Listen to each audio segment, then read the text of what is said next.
Bonjour dans l'harmonie du cœur, les portraits. Je suis ravie de recevoir mon amie Françoise, numérologue depuis 35 ans. 35 ans.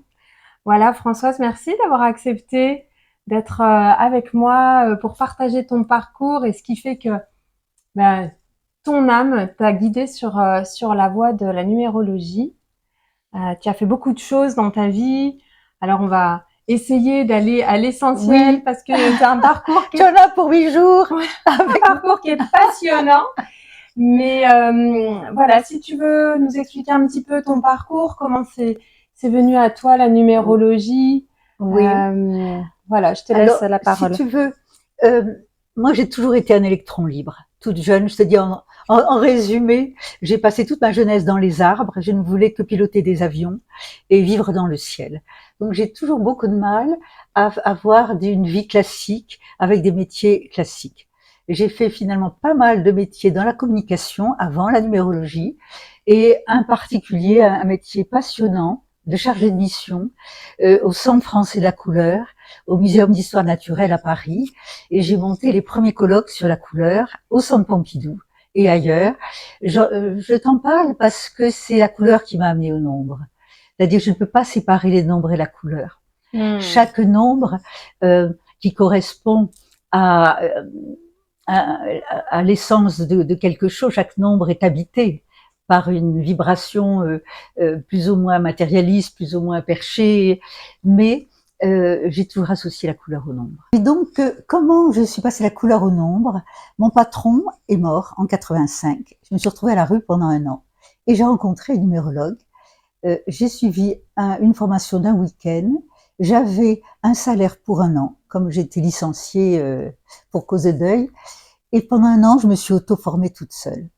Comment j'ai pu m'intéresser à cette abstraction alors que j'ai eu 1 en maths au bac, que je suis absolument nulle dans les calculs, et au fond de moi, je suis profondément pythagoricienne. C'est-à-dire le sens des nombres, la tétrakis qui est du 1, la tétrakis de Pythagore, ça me parle. C'est-à-dire que je pense que j'ai des mémoires, je crois beaucoup qu'on revient sur Terre avec des tas d'expériences. On ne pourrait pas expliquer les épreuves et les cadeaux de la vie si on n'avait pas tout un vécu de multiples vies dans de multiples civilisations. Et pourquoi j'ai pu me passionner pour Platon et Pythagore? Pythagore, il y a 6 siècles avant Jésus-Christ, c'était un des êtres les plus évolués de l'histoire de l'humanité. À cette époque-là, déjà, il enseignait avec sa femme Théano, qui était au même titre que lui, enseignante. Derrière un rideau, il enseignait. Et c'était des êtres absolument complets. Pythagore, il était athlète, il était poète, il était musicien, il était scientifique. Il avait toutes les possibilités humaines, il les avait développées. Et ça, il y a 2600 ans. Et je pense que je porte en moi cette mémoire d'une façon ou d'une autre. Et comment tu le ressens, ça, que tu portes cette mémoire? Parce que c'est pas possible qu'étant aussi nulle en mathématiques, que j'ai pu être tellement enflammée par la conscience qu'il y a dans les nombres. Chaque nombre porte un plan divin. Du 1 au 10, toute la descente du 1 au 10 et de l'Esprit de Dieu du 1 au 4, de l'Esprit de Dieu jusqu'au 4, la matière, et 1 plus 2 plus 3 plus 4, ça fait la tétrakis, ça fait 10, la décade. C'est-à-dire que du 1 au 4, qui est la descente de la lumière dans la matière, il y a la décade qui contient le 10, absolument toute l'histoire de l'humanité. C'est tellement poétique. Moi, je suis très poétique, très poète, pardon. Et on peut pas être numérologue si on n'est pas poète et si on n'a pas une grande richesse littéraire, parce que c'est très abstrait les nombres. Et avec le même nombre, on peut dire 10 000 choses. Et en 35 ans, j'ai eu des milliers de gens en consultation et je ne m'entends jamais dire la même chose. Et je me suis jamais lassée. Alors toi qui étais une enfant, tu me partageais ça, qui vivait la tête et les yeux tournés vers le ciel. Du coup, ça t'a énormément parlé, le fait que ce soit abstrait, que ce soit... Oui, parce qu'en effet, je me suis pas posé les questions. Pourquoi pendant 1 an j'ai étudié tout ça? Je ne sais même pas comment ça a été possible, c'est vieux. Mais je pense que je suis tellement hors des clous de la société que de toute façon je ne peux pas faire un métier classique. J'aurais jamais tenu dans un bureau très longtemps. C'est venu. et ça m'a appelé. Je l'ai étudié seule, donc c'était hard, hein, comme à l'époque, il y avait très peu de livres de numérologie, il y a 35 ans. Et je m'y suis attelée et j'ai commencé quelques mois après à consulter. Et j'ai eu en consultation, je n'ai jamais fait de publicité, j'ai eu en consultation tous les milieux, c'était incroyable. Et ça me correspond, j'aime l'ouvert. Je ne veux pas supporter les enfermements. J'ai eu des gens à un très haut niveau, même de sociaux au Sénat, des sénateurs, des femmes de ministres, j'ai eu des femmes de ménage, j'ai eu absolument toutes sortes de publics, et sans m'inquiéter de rien au niveau de est-ce que mon statut est normal, etc. Je me suis jamais inquiétée de rien, avec une fraîcheur, de la fraîcheur des passionnés, en fait. Et comme les nombres, c'est infini comment tu peux les décliner. Tu vois, quelqu'un qui est né un 10 février ne sera jamais le même qu'un autre 10 février. Bien Donc, sûr. il y a toute l'inspiration et l'intuition aussi qui fait que tu nourris, tu habilles les nombres. Tu leur donnes des cravates, des culottes, des machins. Tu as de toutes les couleurs, et que j'ai toujours l'impression de réinventer les gens. Voilà. Ouais, ce que j'entends, c'est quand même, il y a eu cette rencontre. Alors, il y a eu la mort de ton patron, Et oui, qui a mené et oui, à la rencontre avec la numérologue. Et puis là, il y a quelque oui. chose qui était Oui. présent, qui s'est Ah oui, révélé. que je porte depuis la nuit des temps, certainement. Et ça, c'est important, je trouve, de le transmettre dans ton discours, parce que souvent, nos aspirations profondes, vraiment, quand on s'écoute à l'intérieur, on sait. Mais parfois, il y a tellement de conditionnements ou de croyances limitantes qu'on n'arrive pas à voir. Et oui, mais moi, si tu veux, toute jeune, j'ai désobéi à tout. Donc, j'étais habituée à ça. D'accord. Ma mère était très rigoureuse, mon père était proviseur de lycée, tu vois, mais très souple. Mais je n'ai jamais obéi à personne et à rien, tout en embêtant personne. J'étais pas méchante, j'étais pas violente, mais j'ai toujours vécu en fonction de mon être. Pourquoi? J'ai jamais décidé, je pouvais pas faire autrement. J'étais une enflammée, et j'ai eu la chance de rencontrer des gens passionnants, pardon, je dis trop de choses peut-être, non? Non. Comme tous les enflammés. Comme tous les enflammés, j'ai attiré sur ma route des gens hors normes, parce que moi-même j'étais, je sais pas où, quoi. Et donc il y a eu aussi une immense richesse dans ma jeunesse de rencontres. À l'époque, j'avais un maître indien que j'ai rencontré à Paris, mais je suis allée 4 fois en Inde. J'ai marché dans les forêts de l'Orissa, pendant des forêts qui font 500 kilomètres de diamètre, pendant des jours avant de le retrouver. En fait, j'ai eu beaucoup d'aventures. Je suis allée le voir à Miami, à New York, et j'ai rencontré, dans ma génération, il y avait un centre qui s'appelait Terre du Ciel, où il y avait des grands colloques tous les ans à Aix-les-Bains. Et là, j'ai connu des gens magnifiques qui sont devenus des amis. Tous sont morts maintenant. Mais j'ai eu cette chance d'une grande ouverture de conscience. Mais voilà, ma famille n'était pas ouverte spirituellement, ni fermée. C'était des intellectuels et littéraires. Ma mère était très littéraire. Donc, j'ai eu un acquis de base de grande ouverture littéraire, mais pas du tout spirituelle. Mais après, mon feu naturel a compensé. Mais alors, ce que j'entends dans ce que tu partages, c'est qu'il y a aussi la notion de se porter par ce qui est là, ce qui t'anime, de faire confiance, la notion de foi aussi dans l'existence, et de se laisser suivre le chemin qui est proposé, sans rentrer dans le mental ni dans les cadres sociaux non plus. Hein, c'est ça, donc être vraiment dans cette ouverture et de faire pleinement confiance. Et là, on récolte les cadeaux, des rencontres, des synchronicités, ça nourrit l'être, etc. Ça, c'est la passion qui fait ça. C'est ça, la après, passion. tu poses pas de questions, tu vois, tu le fais. Et après, tous les êtres qui sont venus sur ma route, chaque fois c'était différent. Et je suis une communicante fondamentalement. Ma date de naissance, elle a que des 5 et des 9. Les 5 et les 9, c'est rien n'est assez vaste pour moi. Donc, que ce soit mes noms, prénoms, ma date de naissance, il y a que, ça veut dire, l'espace est ouvert. Donc, mon père a eu l'intelligence de ne pas me limiter, sauf pour l'aviation. L'aviation, mais j'ai eu beaucoup de signes de Saint-Exupéry. J'étais passionnée de Saint-Exupéry à 13 ans, quand j'ai lu Vol de nuit. Et j'ai voulu être pilote, et je sais qu'il est toujours là. Il est toujours là.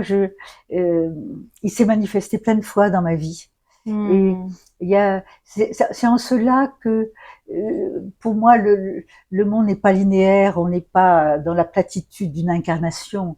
Il y a tout un volume qui fait un tout et qui fait qu'on peut fleurir comme on est, parce qu'on est nourri de tous les côtés du passé, du présent et de nos rêves.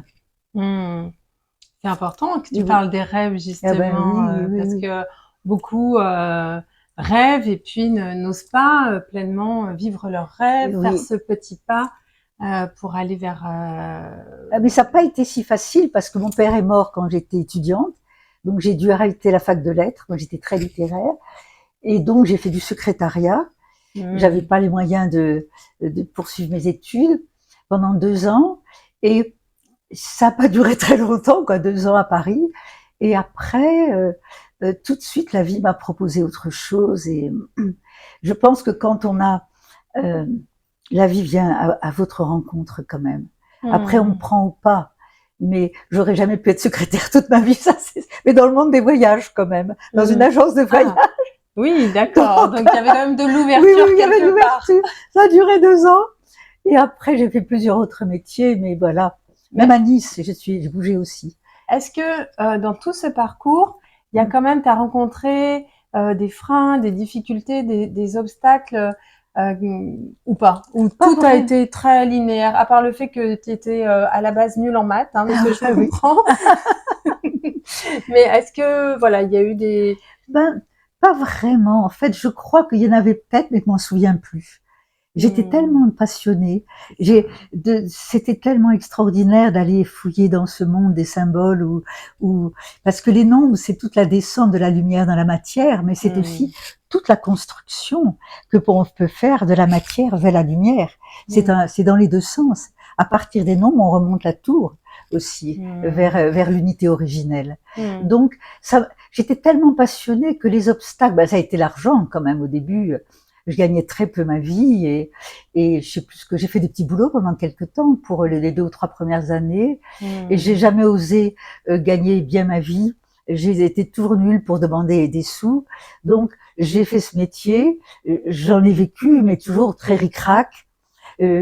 Chaque fois que les gens ne pouvaient pas payer, je faisais des prix. Enfin, par rapport à l'argent, j'étais pas douée du tout. C'est comme si j'avais pas droit à l'abondance. Il y avait quand même quelque chose comme ça chez moi. Le frein Hmm, n'est pas lié au nom, il est lié à en faire un métier et gagner ma vie avec. hmm, J'avais pas le droit à l'abondance. Je suis issue de la guerre, quand même juste après la guerre.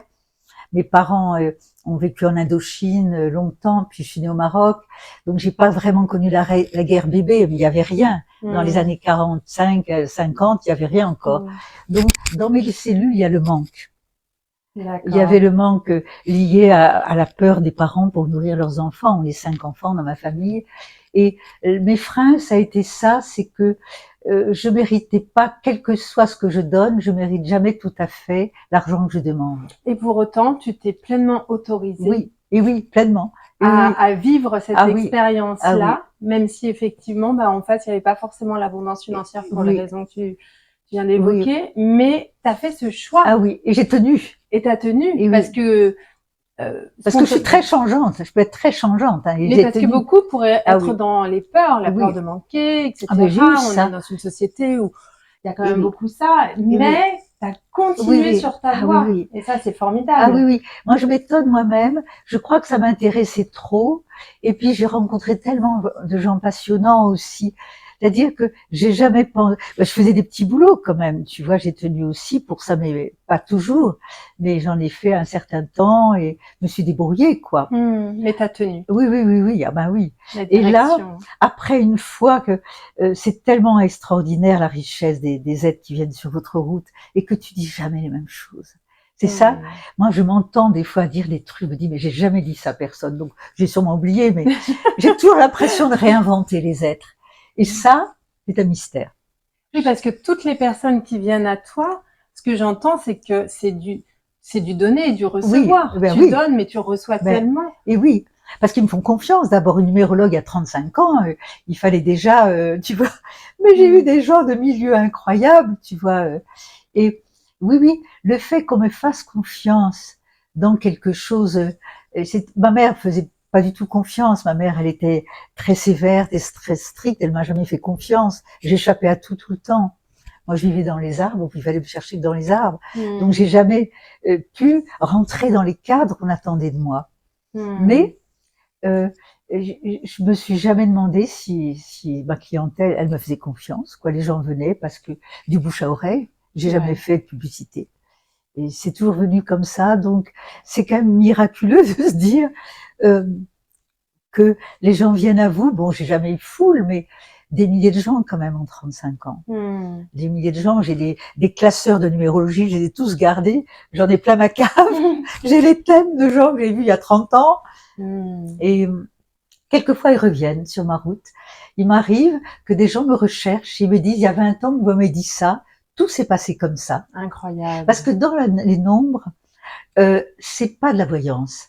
C'est-à-dire que les nombres sont extrêmement précis sur le déroulement d'une vie, sur la personnalité et sur le déroulement d'une vie. Ouais. C'est-à-dire que quelqu'un qui veut déménager, comme c'est ton cas, je peux te dire exactement le meilleur moment pour ça. Après, tu es libre. Si tu veux, il n'y a pas d'injonction. Je vais te dire, voilà, telle époque, si tu veux partir ailleurs, c'est le meilleur moment. Et c'est extrêmement précis là-dessus. C'est précis parce que je suis suffisamment inspirée sur la personnalité pour que ça soit précis. Et si les gens ne sont pas d'accord, ils me diront. Mais par contre, sur le parcours d'une vie, c'est très intéressant de voir les moments favorables pour avoir des enfants, pour être en couple, pour divorcer. Après, je ne le fais pas jamais catégoriquement. Oui. Jamais, parce que c'est trop grave. Oui. Je dis à quelqu'un, il y a des grands changements à telle époque, remettez à plat votre vie, si ça ne vous va plus, c'est le moment. Et je suis très attentive de ne pas influencer trop les êtres, tu vois, et de ne pas les conditionner, qui se disent, oh, ma numérologue m'a dit ça, donc je coupe tout. Ça, je veux pas. Et ça, je l'ai pas appris, ça. C'est une éthique personnelle aussi. Ouais. C'est pour ça qu'on n'est pas numérologue comme ça. Parce que il faut déjà un niveau de conscience et d'éthique et déjà de culture aussi. Je le dis en toute simplicité, parce que j'ai donné des cours de numérologie à des êtres qui n'avaient aucun bagage culturel. Et les nombres, c'est la pure poésie. Si tu es pas poète, tu peux pas. Quand tu parles aux êtres, il faut que ça soit comme une nourriture pour leur être. Sinon, tu leur dis platement, oh ben vous êtes comme ça, comme ça, comme ça, et voilà, et attention, c'est pas possible ça. Donc, plus c'est abstrait, plus il faut être vaste pour offrir ça.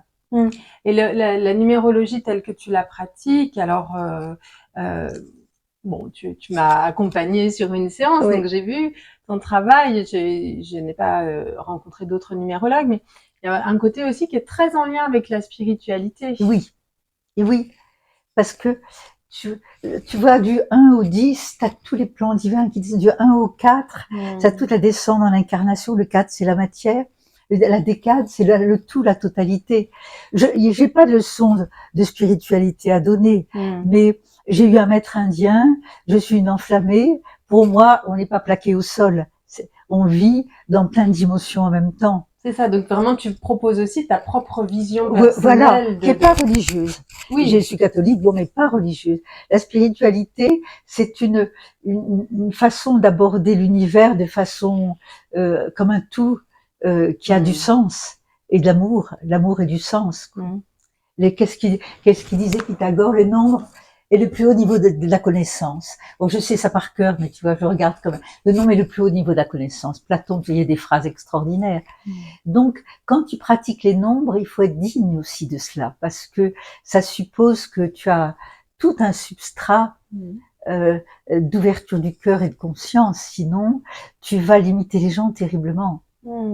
Je dis sans orgueil, tu vois, mais parce que je suis bien placée pour savoir que ça suffit pas de savoir que le 1 c'est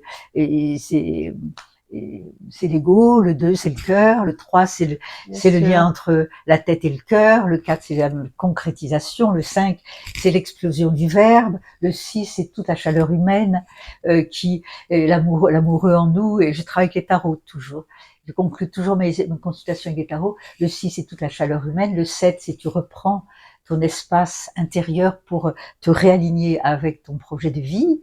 Le 8, tu construis, tu bâtis, tu réalises. Le 9, c'est l'accomplissement, l'aboutissement et l'apothéose de tout ce que tu veux. Du 1 au 9, tout l'univers est contenu. Et donc, tu jongles avec ça. Le 1 qui se frotte au 9, c'est très intéressant. Le 7 qui se frotte au 6, c'est très intéressant parce que ça a du mal à fonctionner. Mais il y a toujours un passage entre deux nombres. Et c'est là qu'il faut avoir cette intuition qui fait un 7, c'est très exigeant, c'est très personnel, ça peut être égoïste. Le 6, c'est généreux. Comment tu les frottes, quelqu'un qui est né un 7 juin, par exemple? Comment il va se frotter à ça? Comment il va pouvoir à la fois respecter son indépendance et en même temps vivre la chaleur du cœur? Moi, j'adore ta façon d'interpréter dans tout ce que tu portes en toi et puis toute ton expérience de vie, ton expérience, ta spiritualité et j'aime comment tu parles justement. Parce que j'ai beaucoup de métiers, tu vois, beaucoup de vie, mais c'est toujours dans mon être. C'est jamais mental. C'est vrai que je suis toujours passionnée. Et ma passion, oui. Ouais. Très intéressant. Voilà.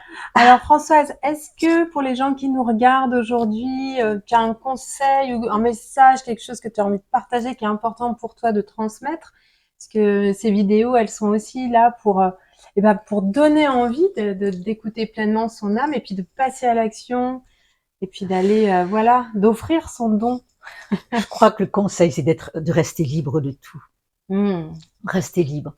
Moi, fondamentalement, j'aimais l'espace, j'aimais la liberté, j'aimais la beauté. J'avais ça toute jeune.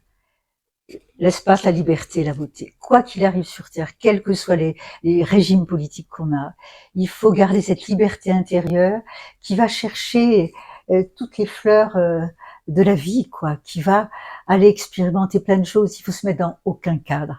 Même si on gagne sa vie dans un cadre, il faut que l'âme émerge en permanence et aille chercher sa pâture ailleurs que dans les cadres. Parce que les cadres sont nécessaires, sinon on ferait rien. Bien sûr. Mais moi, avec les nombres, j'ai des cadres invisibles. Donc c'est une grâce. Tout le monde ne peut pas avoir des cadres invisibles. Les nombres, ils sont là. Et ça m'offre toute l'ouverture possible. Mais personne n'est censé savoir que j'ai des nombres qui me cadrent à l'intérieur. Et ça, c'est une grâce. Beaucoup de gens sont enfermés dans des bureaux. Comment faire pour pouvoir rester quelqu'un de vivant et qui est riche symboliquement, tout en étant enfermé dans des métiers où on peut pas s'échapper comme ça, quoi. Moi, j'ai eu la grâce d'échapper toujours. Alors, comment faire pour et là, ça, il n'y a pas de réponse, il y a une réponse pour chacun.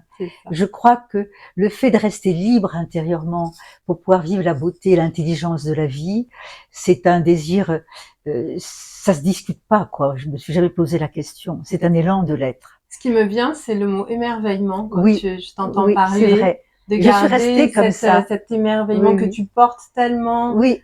Je pense que je suis toujours aussi, quand je vois un arbre magnifique, il y en a un, pas loin d'ici, c'est tellement merveilleux que je grimpe dedans encore. Si tu savais mon âge. Et je le connais, mais je ne le dirai pas. Je viens de passer une dizaine terrible. Mais c'est vrai que j'ai eu la chance, et ça c'est mes parents qui me donnaient, de vivre dans des très beaux lieux. Parce que proviseur de lycée, mon père a eu des très beaux lycées. On a vécu dans un petit château 18e à Toulouse pendant 5 ans. Il y avait 30 hectares de parc. Donc moi, j'ai vécu de 15 ans à 20 ans dans 30 hectares de parc. Et mes frères et sœurs se baladaient pas jour et nuit dedans. Et j'étais libre aussi. Et moi, j'en ai profité à mort. Tout le monde n'a pas cette chance. Mais on peut ou non en profiter. C'est ça. On peut se connecter à cet émerveillement de la vie, même si on est assez dans un cadre formaté, un peu limitant. Il faut jamais se laisser limiter. Même si apparemment on est dans un bureau, il faut vraiment que quelque chose se passe à un autre niveau. Et à ce moment-là, la vie fera qu'on sortira du bureau quoi qu'il arrive. C'est ça. Mais bon. En tout cas, merci, c'est beau comme message et comme partage. Alors, je sais qu'on pourrait passer des heures à discuter parce que tu es tellement riche, Françoise, d'expérience. Oui, et puis parce que la passion est toujours là. Et rien que si je te parlais des couleurs en plus, tu vois comment un 5 peut parler du orange. Tu veux nous dire un petit peu Alors là, je veux pas, j'impose rien. parce que c'est très subjectif les couleurs. Oui. Le 1, pour moi, c'est le jaune d'or, parce que c'est l'esprit. L'esprit, c'est de la lumière. Oui. Le 2, c'est rose, parce que c'est le cœur. Et dans c'est très doux le 2. Et le 3, pour moi, il est turquoise, parce qu'il est ni bleu ni vert, il est entre les deux. Mais c'est vraiment ma version. Le 4, il est très brun, hein, c'est la terre-mère. Le 5, c'est du feu, donc c'est rouge, orange, et plutôt orange le 5. Après le 7, le 8 et le 9, ça oscille entre les violets et les pourpres. À ce moment-là, les violets, les pourpres, bleu, violet, pourpre, entre le 7 et le 9. Et le 6, tu as dit? Le 6, c'est vert. Pour moi, c'est vert parce que le 6, c'est la nature. C'est l'amour de la nature, donc c'est plutôt vert. Mais c'est mon référentiel, hein, je l'appose absolument pas. Mais c'est bien en consultation de pouvoir dire à quelqu'un... Oh, une fois, je te raconte une anecdote. J'ai une femme qui avait pas d'amant, il y a au moins 20 ans de ça. Et je lui ai dit, je sais plus son prénom, Christiane, elle s'appelait. Je lui ai dit, Christiane, il faut mettre du orange. Elle était chemin de vie 5. Elle s'est mis du orange du pied à la tête. Le chapeau jusqu'aux bottes. Elle a eu des amants en pagaille. Et un jour, elle m'a appelé, elle m'a dit, François, j'en peux plus. J'ai plein d'amants. Je lui ai dit, mais je vous ai pas obligé à vous habiller de pied en cap, en orange et toute la journée, tous les jours. Tu vois? C'est-à-dire que, quand tu as un chemin de vie 3, par exemple, qui est très subtil, le 3, c'est très Gémeaux, très nacré, tu vois. Un chemin de vie 3, il aime pas la lourdeur, il est comme le tableau que tu vois là-bas, le petit tableau. Il est tout en turquoise, et donc, tu auras des couleurs acidulées, tu vois. Et quand t'es chemin de vie 1, mettons que tu sois né un 8, et qui est très puissant, très volontaire, qui peut être un rouge très vif, tu vois, le bâtisseur, et que tes chemins de vie 2, par exemple, et qui est très doux. C'est un écartèlement, tu vois. Tu es, une part de toi est très exigeante et structurée, et dans cette vie, tu choisis le chemin de vie 2, qui est le chemin de vie le plus doux, le plus sensible, le plus capable d'être écrasé par la machine de la vie. Et le 2, il est dans des roses, il est dans des couleurs très très douces, tirant sur le rose quand même. Donc, tu peux dire à quelqu'un, ça vous aidera, mettez cette couleur, ça vous aidera à vivre votre chemin de vie, parce que votre part de 8 est tellement puissante que pour lâcher ce pouvoir et vous abandonner dans la douceur, la couleur peut vous aider. Enfin, c'est ma vision, hein, j'ai pas appris ça. Je comprends que c'est très riche dans ce que tu peux apporter, en tout cas, parce que il y a plein de portes d'entrée, en fait. Mais oui. Je peux te parler 8 jours là-dessus, parce que c'est tout ça, c'est une danse des énergies, tu vois. Et jamais je me lasse, parce que ça vient en moi jamais tout à fait pareil. Sinon, après tant d'années, je serais vraiment fatiguée mentalement. Hein. C'est toujours un jaillissement. Ah, c'est beau. En tout cas, merci Françoise. À toi de me faire confiance, de te dire, elle va peut-être me dire des choses intéressantes, celle-là. Mais c'est le cas. C'est le cas. En tout cas, je suis ravie de ce moment de partage. Si tu es d'accord, on mettra dans les commentaires ton email. Oui, oui, bien sûr. Si les personnes ont envie je consulte encore. Hein, je suis, voilà, quand ça vient, je fais aucun effort mais j'aime tellement mon travail et je consulte encore. Voilà. Donc ça, c'est une bonne information à donner. Merci de ta confiance et puis de me donner l'occasion de raconter un peu ma vie. J'ai rarement l'occasion de le faire. En tout cas, merci, c'est un cadeau, vraiment. Et écoute, longue vie à toi et à tes longue vie à toi et à tes consultations, ta vision de la vie. Oui, c'est vrai que ça me maintient jeune quand même. Ta joie, parce que c'est vraiment l'énergie qui se dégage de toi. Oui, c'est la passion en fait du vivant, quoi, que je pense que j'ai. Et ça, tu le cultives pas. Personne peut t'obliger à voir ça, tu vois. Alors, on te transmet pas à l'école. Garder la tête dans les étoiles. Les pieds sur terre. Les pieds sur terre. Je les ai quand même parce que je fais mon ménage. Tu vois, tu es chez moi. Il n'y a pas de poussière. J'ai passé l'aspirateur avant que tu viennes. Donc, moi, j'ai rien dans la réalité dans mon thème. J'ai pas de 8, j'ai pas de 4. C'est-à-dire, il y a des nombres karmiques. Les nombres karmiques, c'est quand tu as des nombres manquants de valeur, de telle valeur. Moi, j'ai pas de 4 et 4, 8 qui sont des nombres de la réalité de la matière. Donc, j'ai fait énormément de progrès pour descendre dans la réalité. Mm. Par mon amour de la beauté. C'est la beauté qui m'a mis dans la réalité. Mm. C'est-à-dire que je supporte pas d'avoir une maison sale, pas harmonieuse, donc je fais ce qu'il faut. Mais en soi, pas faire le ménage, c'est pas ma plus grande joie, quoi. Pour personne, je pense, mais bon. Bon, voilà, hein. Voilà. Si vous voulez faire des commentaires à ce propos, vous pouvez. En tout cas, merci Françoise. Oui, toi aussi. Et merci à vous. Oui. Oh, ben, j'espère que vous avez écouté jusqu'au bout, parce que En tout cas, si vous avez écouté jusqu'au bout et que vous avez aimé, surtout likez, partagez, abonnez-vous à la chaîne. C'est ce qui me donne l'élan de continuer. non, oui, c'est magnifique que tu fasses ça juste pour le bonheur de découvrir des gens et pas sans aucun intérêt personnel. Et aussi. c'est là que ça me nourrit Ben aussi. oui, et qu'on se rend compte parce qu'on est proche à ce niveau-là. Voilà. Et donc C'est c'est vrai. cadeau aussi pour moi. Ouais. Donc n'hésitez pas, abonnez-vous, likez et partagez. Voilà, on vous fait des bisous. Merci Françoise. Et puis à très vite pour la Oui. prochaine interview. À très vite autrement. Ciao, ciao.